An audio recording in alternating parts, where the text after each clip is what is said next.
Prime Minister Trudeau has found his eminent Canadian. Former Governor-General David Johnston has been named the independent special rapporteur on election interference. Today, the Prime Minister is having to defend Johnston after the opposition decried the appointment. Reminder, Johnston was appointed to the GG role in 2010 on the recommendation of Conservative Prime Minister Stephen Harper. Before that, he was also tasked by Harper to advise the Airbus affair public inquiry. Johnston currently serves as the Leaders' Debate Commissioner, a role he will step down from to serve as Special Rapporteur. So with parties already divided over Johnston, is the Special Rapporteur's work doomed to fail before it even begins? And just breaking, the Globe and Mail has published a bombshell opinion piece they say was written by someone who is both a national security official and a source for the media who has provided information to that paper as well. Let's take this to our panel of strategists. Greg McEachran has advised politicians at all three levels of government and worked on the communications team for 2 national elections campaign. Greg leans liberal. Larissa Waller from GT and Company. She previously served as the head of communications for Ontario Premier Doug Ford. And Anne McGrath is national director of the NDP.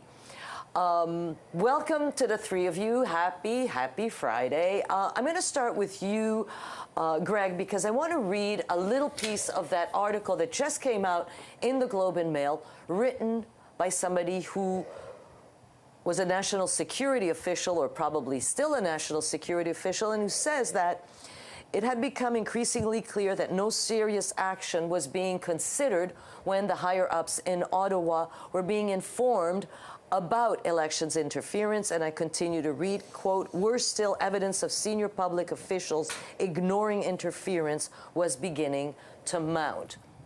What do you think about that? I think it's an anonymous op-ed. I don't know who wrote it. I don't know what position they had. And the Globe has really leaned in hard on this.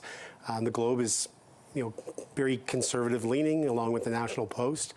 A lot of people that work for those 2 media outfits have spent a lot of time on Twitter this week, really ratcheting this up. It feels like back when Jody Wilson-Raybould was leaving cabinet. It has that feel to it again. And it's a bit troubling. Twitter is not the real world. Thank goodness for that. This is a week where the shadow minister for finance with the Conservatives, Hallen, shadow minister is something that the Brits use, and I guess that's foreign influence. But the implication of that is if Pierre Poilievre was to become prime minister, this is his finance minister. And he called David Johnston, somebody that the Conservatives made governor general, a random liberal. You could introduce me very well as a random liberal, but I don't think someone that was appointed by Stephen Harper should be called that. And I kind of was starting to wonder, the Conservatives that served under Harper, how happy they are with the rhetoric.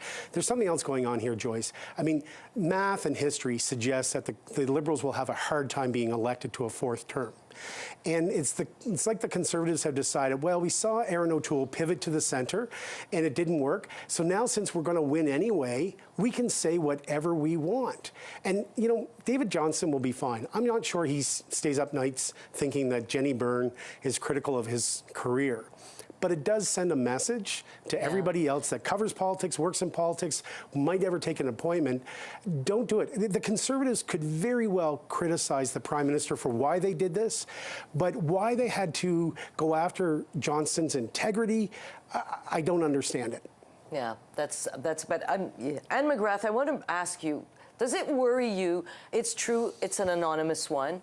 The Globe and Mail explains why, the editor-in-chief explains why the name was not revealed. Does it worry you? Does it sort of bring it home that this person is saying that he was ignored, evidence of senior public officials ignoring interference? This entire issue alarms me, concerns me, worries me. And every day there is something new. And, I don't know how much is true and how much isn't true. It's true. What is true is that almost all the sources have been anonymous. But there appears to be something there, and I don't know what it is. And it seems to me that we are inevitably headed towards some sort of a formal public inquiry. And as I've said before, I don't understand why the Liberals won't go there, because it's the obvious place to go. There's a mounting number of people from all sides of the political spectrum that are suggesting that a public inquiry is the only way that to get to the bottom of some of this. And I think that that's where we need to go. We now have this special rapporteur. I am hoping that the special rapporteur will find out some things and will recommend a public inquiry. So Larissa, I want to ask you. So David Johnston was once the man picked by Stephen Harper to untangle the Airbus affair and determine whether there should be an inquiry. Then Harper appointed him basically as a governor general. So I'm wondering, how did he become a Liberal now? It just seems to me that he's a man for all seasons. It seems like he's more of a Mr. Fix-It than necessarily a Liberal or a Conservative, although I understand he has ties to the Trudeau family. Their kids played together. Does that make him the wrong candidate for this? No, you know what? A few things. I'll agree with Greg. The line of attack from the Conservatives that he's a Liberal insider, I don't buy it. If we have a white knight in Canada, that's David Johnston. He was appointed by Prime Minister Harper. He was appointed he was kept on, by Prime Minister Trudeau. It makes me uncomfortable that he's on the Trudeau Foundation. I do not doubt that David Johnston is capable of doing it, but he's the wrong guy for the job because he was the Governor General who served this Prime Minister. Just like I would say the same thing if we were asking him to investigate something of such importance, and Stephen Harper was the Prime Minister. He cannot be considered independent. He was their Governor General. The close ties are just too close. It's not a knock against David Johnston. He is what every Canadian should aspire to be in terms of public service. But to say that he can be independent on something so important, he might be able to do it, but the noise around him will color anything he says. And so it doesn't matter about his capabilities or his integrity. It's what his actual ties and his history are with this government, with previous governments, with his previous jobs, right? So that's what makes me uncomfortable. I don't like that the Conservatives are calling him a Liberal. I don't care how he votes. He's a man of great integrity, but his history of his jobs and his roles in public office make him inappropriate for this choice. So this brings me to the communication strategy, or to the trying to fix this from the Liberals. Today, the Prime Minister says we're trying to bring down the temperature. Well, he seems to be failing. So is there anything that they can actually do, the Liberals, and I'm not sure there is, that will bring down the temperature and that will bring a little bit more reason to a conversation that is a really important one?